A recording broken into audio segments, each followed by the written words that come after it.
السلام علیکم ورحمۃ اللہ وبرکاتہ۔ دوستو، اولاد وہ نعمت ہے کہ جس کے ذریعے ہم جنت بھی جا سکتے ہیں اور جہنم بھی۔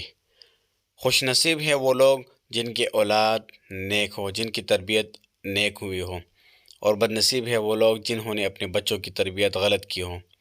یہ وہ خوش نصیب طالب العلم جس نے صرف 9 گھنٹوں میں مکمل قرآن مجید بغیر کسی غلطی کے سنانے کی سعادت حاصل کی۔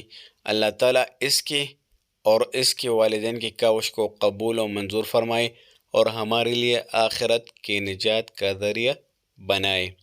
تو پیارے دوستو، اپنے بچوں کو بھی، اپنے چھوٹے چھوٹے بھائی کو بھی اللہ رب العزت کی راستے میں ضرور لگائیے، کیونکہ یہی ایک واحد راستہ ہے، اس کے علاوہ ہمارے پاس کوئی راستہ نجات کا نہیں ہے۔ تو پیارے دوست، آخر میں آپ سے درخواست ہے کہ ہمارے اس یوٹیوب چینل کو سبسکرائب کر دے اور بیل آئیکن کو بھی پریس کر دے، تاکہ آنے والی ہر نئی اسلامک ویڈیو آپ لوگوں تک پہنچ سکے۔ تو دوستو، اپنے خاص دعا میں یاد رکھنا۔ آپ سے اجازت چاہوں گا۔ السلام علیکم ورحمۃ اللہ وبرکاتہ۔